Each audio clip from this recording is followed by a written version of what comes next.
강남 지역에서도요 빚내서 집 사는 사람들 많고요. 네.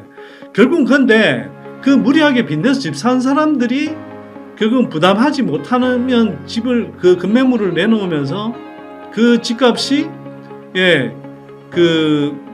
집값을 결정하는 거거든요. 특히 연끌족들은 기본적으로 20대, 30대, 40대 전반까지가 되어 보니까 소득이 상대적으로 크지 않으니까 상대적으로 싼 지역들을 찾아서 연끌할 수 있는 지역을 찾았는데 그게 이제 경기도의 이제 뭐 지역들하고 서울의 이제 뭐 강북 지역들 뭐 이런 쪽들이었죠. 근데 그런 쪽은 사실 갭투기가 워낙 성행했기 때문에 거기부터가 먼저 무너지는 거예요. 아까 말씀드렸던 인천 송도 지역에 그 분양받았다고 했는데 거기도 뭐 분양한다고 그러니까 얼마나 그게 몰렸어요.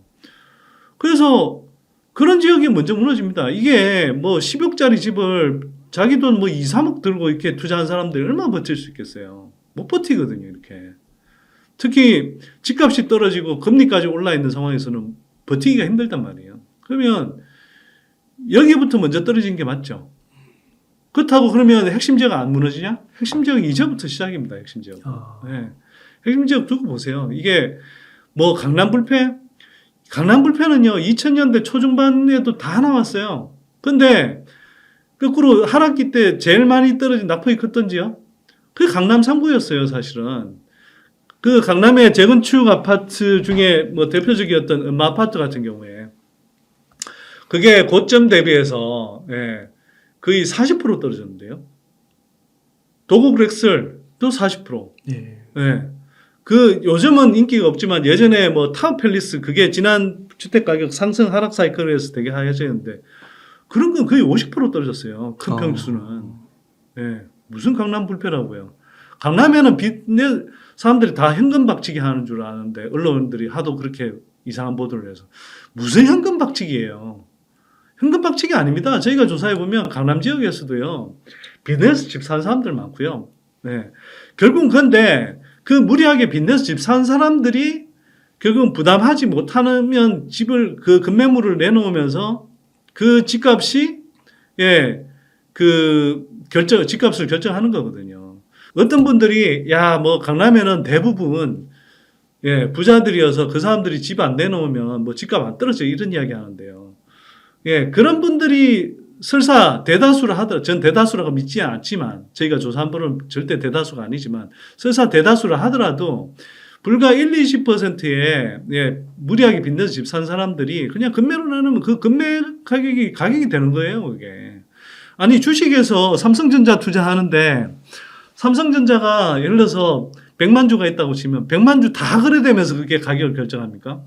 100만 주 중에 1%, 2%가 거래되면서 그날 상한가를 가기도 하한가를 가기도 하는 거잖아요. 그런 거거든요. 그런데 그러면 부동산 가격도 마찬가지예요. 부동산 가격도 지금은 하락기에서는 특히나 가장 많은 빚을 내서 가장 자기가 감당할 수 없는 사람이 내놓은 금매 가격이 주택 가격을 결정한다. 이렇게 생각하시면 됩니다. 그러면 소장님 정말 단순하게 계산해서 막 고점에 찍었던 강남 아파트 뭐 30억짜리는 40% 떨어지면 18억, 50% 떨어지면 15억 뭐 이런 식으로도 될 수 있다. 그런 가능성이 없지는 않다. 지금 생각하면 되게 사람들이 상상이 잘 안 되죠. 안 되죠. 그럼 지난 세월에는 상상이 됐겠습니까, 처음에? 근데 그렇게 갔잖아요. 예를 들어서 뭐 음마 아파트 16억 하던 게 9억까지 떨어졌단 말이에요. 16억에 산 사람은 그 9억까지 떨어질 줄 알았겠어요? 떨어질 줄 알았으면 16억이 안 샀겠죠. 9억에 샀겠죠. 얼마든지 벌어질 수 있는 상황입니다. 저는 벌어질 수 있다고 생각하고요. 특히 이번 하락 사이클은 한편으로 더 안 좋은 게 지난 하락 사이클은 인구 구조 측면에서는 그래도 괜찮았는데 지금은 이미 2017년부터 생산 가능 인구가 감소하고 2020년부터는 전체 인구가 지금 자연 인구가 감소하는 시기에 들어갔단 말이에요. 거기에다가 지금 향후 한 3, 4년, 4, 5년 동안은 아까도 앞에서 말씀드렸는데 우리가 주택 수요 연령대의 핵심적인 연령대가 어디냐면 30대 후반, 40대 전반, 50대 전반이란 말이에요. 이 3개 연령대 가구 수가 가파르게 줄어들어요. 그러면 누가 집을 사주냐는 거죠.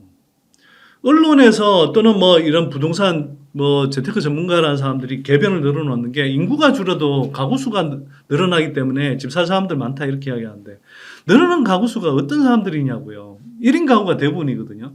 1인 가구는 2인 가구 이상 평균 소득의 40%밖에 안 됩니다. 네. 소득 수준이. 그리고 대부분 예, 소득이 없어서 지금 결혼을 못 하고 있는 미혼 남녀이거나 또는 집장만을 못해서 결혼을 미루고 있는 예, 결혼 남녀이거나 미혼 남녀이거나 또는 고령화에 따라서 홀로 사는 할아버지 할머니들이거든요.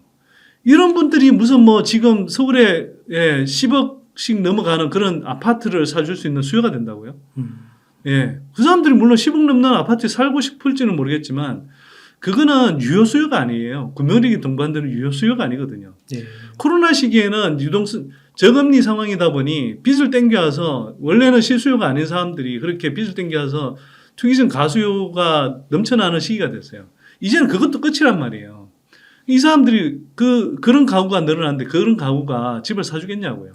그 다음에 부동산 가격 그러니까 그 다음에 이게 패턴을 보면 언론에서 자꾸 이게 고령화되면서 이 패턴이 바뀐다라고 이야기하는데 통계청 가계 자산 조사 이 통계를 보면 하나도 안 바뀌는 게 뭐냐면 우리가 결국 50대까지 부동산을 사다가 60대부터는 부동산을 줄여가요. 그게 여전히 가장 최근 통계까지 2021년 통계까지 뚜렷하게 그 패턴이 유지되고 있거든요. 그러면 앞으로 늘어나는 가구 수는 고령 가구란 말이에요. 65세 이상 고령 가구예요. 네. 이 사람들은 집을 사주는 수요가 아니라 파는 수요예요. 줄여가는 수요고. 그렇기 때문에 사실은 이번 하락 사이클에 한 뭐 4, 5년 정도 지나면요. 인구 구조 충격이 본격화되는 시기와 맞물린다는 측면에서 저는 잘못하면 2021년 그 집값이 예, 역사적 고점이 될 수도 있다고 봐요. 예. 그러면은 정말 핵심 입지 부동산이 아니라면 웬만한 거라면은 그 말씀해주신 주식이나 네. 2차 전지나 이런 쪽이 좀 더 유명한 성장세로 봤을 때 저는 그래서 이야기하죠. 예. 음. 그냥 2차 전지에 5년 동안 투자해서 네. 예, 실컷 수익 내고 그렇게 해서 자산이 몇 배나 커질 거 아니에요. 제가 보기엔 몇 배로 커지는 게 정상이거든요. 네. 왜냐하면 섹터 평균이 기본적으로 최소 한 5배, 10배씩 5배는 커질 거니까.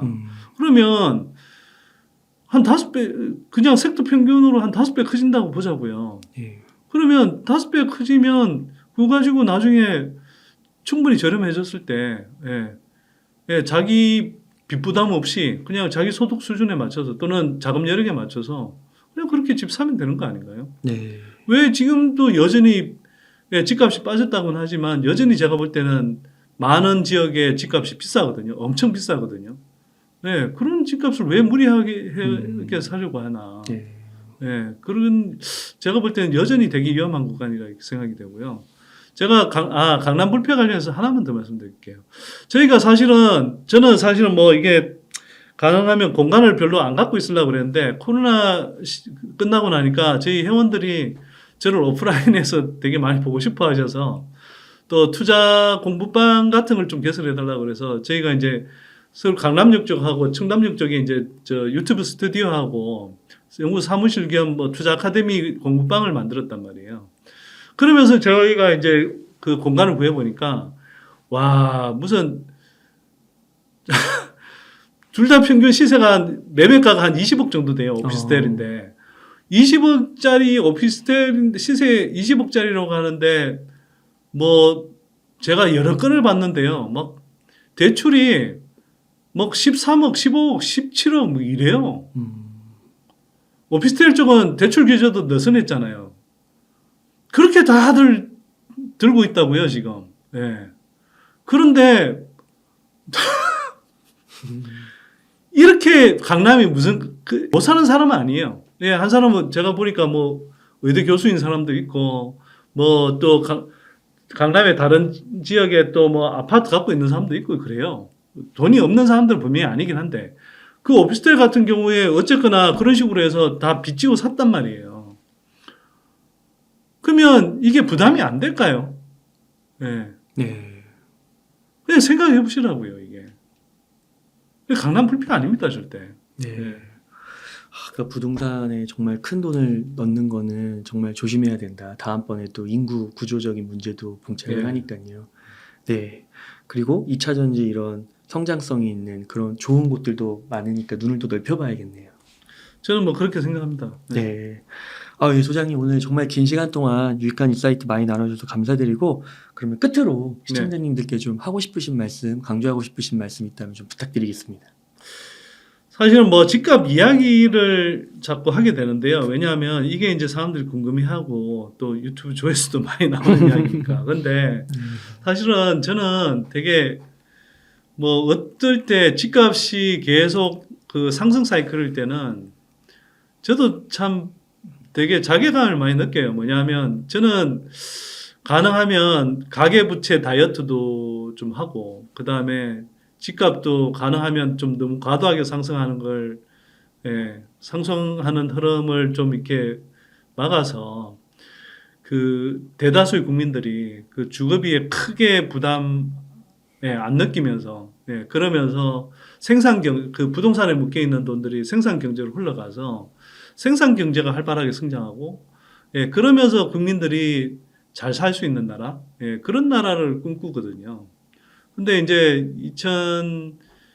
15년부터 특히 박근혜 정부 때 이제 빚내서 집 사라 정책, 그게 본격적으로 나오고 나서 불붙기 시작해서 문재인 정부의 거듭된 정책 실패, 특히 그 다주택자 규제는 올가매면서 코로나 시기에 뭐 실수요자라는 명분으로 총선 앞두고 그 젊은 친구들 무주택자 신혼부부 청년 세대에 대해서 무제한적인 정책자금 풀어가면서 그렇게 연끌적 투기를 사실상 부추긴 거. 그거는 비판받아 마땅하다고 생각하고요. 근데 어쨌거나 그런 상황에서, 어쨌거나 집 사는데, 주택 매수 대열에 끼지 못해서 상대적 박탈감을 느꼈을 분들, 심정을 생각하면 저도 되게 속상하고 그분들한테 어쨌거나 되게, 미안한 마음이 있죠. 그리고 저는 사실은요, 뭐 자금 여력으로 따지면 제가 서울 평균 집 한 10채는 살 수 있는 수준의 자금은 충분히 있어요. 근데 저는 집을 아직도 안 사고 있거든요. 안 사는 이유가 뭐 여러 가지 이유가 있을 수 있는데 가장 기본적으로는 그냥 제가 어쨌거나 저 때문에 제 말 믿고 안 샀다는 사람들이 있으니까 그냥 도의적인 차원에서라도 저라도 집을 계속 안 갖고 있는 게 맞겠다 싶어서 안 갖고 있어요, 아직도. 그래서 안 갖고 있지만 그리고 저는 아까도 말씀드렸지만 막 집값이 오르는 통에 막 투기하는 것이 거의 정석인 것처럼 돼 있고 그렇게 해서 땀 흘려 일하지 않고 자기가 노력하거나 또는 자기의 어떤 재능을 발휘해서 정당하게 뭘 이렇게 버는 것들은 소홀히 하고 뭐 눈치 빠르게 뭐 저금리에 돈 빌려서 그렇게 투기해서 뭐 집으로 돈 벌었다 이런 사람들이 집 못 산 사람들을 벼락거지라고 놀리고 조롱하는 이런 세태. 그 세태를 막지 못한 데 대해서 어쨌거나 한때 영향력이 꽤 있었던 사람으로서 부동산 시장에서 대해서 그런 세태를 막지 못한 게 되게 좀 자괴감을 많이 느끼죠. 그래서 무력감도 많이 느꼈어요. 적어도 부동산 문제에 관해서는. 근데 저는 솔직히 말씀드려서 지금 집값 떨어지는 게 좋습니다. 이건 뭐 제가 솔직하게 말씀드릴 수밖에 없는데요. 왜냐하면 어떤 방송에서 그러더라고요. 제가 KBS 홍상훈의 경제쇼 나가서 뭐 이런 이야기 하더라고요. 최근에 이제 집값이 떨어지고 뭐 건설사도 PF 문제되고 이러니까 주택시장 위기 아니냐고. 그거는 건설사 입장에서는 위기죠. 아니 대다수 국민들 입장에서는 집값이 아직도 여전히 높은데 지금 하락하고 있는 것은 좋은 거예요. 우리 젊은이들이 집값이 너무 올라서 결혼도 미루고 있고 애도 결혼을 한 사람들은 연끌족들 무리하게 빚낸 거 그 이자 갚느라고 생활비 아끼다 못해서 애 낳는 계획까지 줄이고 있고 그래서 연끌족 불황, 연끌족 저출산 현상이 지금 오고 있는데 이게 뭐가 좋다고 이야기할 수 있냐고요. 집값이 떨어져야 사실 그나마 그래도 젊은 친구들이 빨리 집장만 해서 결혼할 수 있는 상황이 되고, 예. 그래도 아이들을 낳아 기를 수 있는 상황이 되는 거죠. 집에 이렇게 돈 많이 쓰고, 이렇게 이자 잔뜩 해서 월급을 500만 원 벌어서 300만 원을 이자 갚는 데 쓰고 있으면, 빚 갚는 데 쓰고 있으면, 어떻게 미래를 기약해요, 우리 젊은 사람들이. 그래서 저는 집값 빠지는 게 맞다고 생각하고요. 지금 한국은 어쨌거나 금융시스템 위기까지 올 가능성은 상대적으로 낮습니다. 아직은. 네, 적어도 아직은. 왜냐하면 집값이 많이 올라 있는 상태고 그 LTV 비율이라는 것이 상대적으로 일금융권은 낮게 잡혀 있기 때문에 웬만큼 집값이 큰 폭으로 떨어진다 하더라도 은행권은 금융시스템 위기로 번질 가능성은 그런 위험으로부터는 상당히 차단되어 있어요.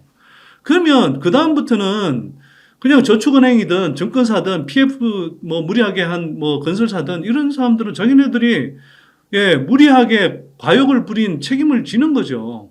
연끌족들도 물론 정책적으로 정부가 제대로 이렇게 이 제도나 정책을 제대로 못한 문제도 분명히 있죠. 정치권이 부안해동해서 그런 젊은 친구들한테 포퓰리즘적으로 이렇게 대출 이자 깎아주고 전세자금 대출 늘려주고 계속 전세보증보험 해줘서 아무 생각 없이 그냥 전세 들게 하고 이렇게 한 책임이 있죠, 분명히.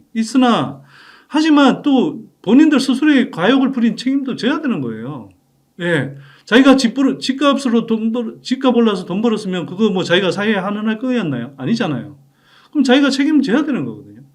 하지만 이런 어떤 타격을 받는 사람들이 나오겠지만 또는 어떤 섹터나 주체가 나오겠지만 그럼에도 불구하고 한국 경제의 건전하고 지속 가능한 발전을 위해서는 부동산 가격은 지금보다도 훨씬 많이 떨어져야 된다고 저는 생각합니다. 거꾸로 진짜 주택시장의 위기는 사실은 일반인들 가계의 관점에서 보면 코로나 시기였죠.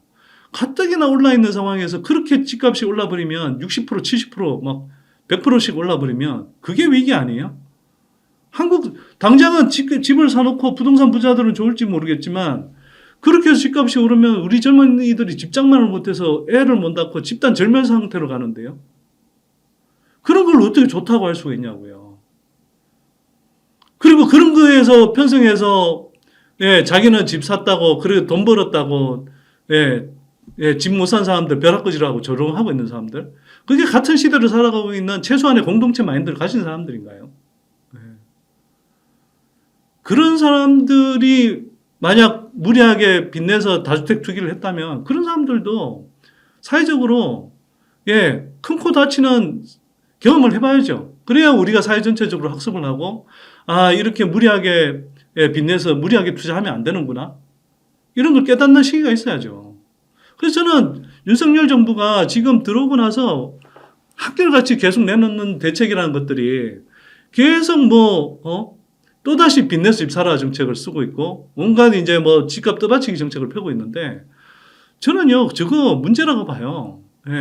도대체 좀 멀리 내다보고 국민의 주거 생활을 좀 편하게 할 수 있는 정책, 이런 것들이 나오는 게 뭐가 있나요, 지금?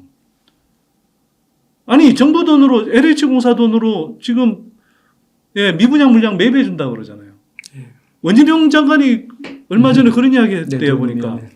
내 돈이면은 그렇게 안 산다니. 내 돈이면은 그렇게 LH 직원이 그렇게 사겠냐고.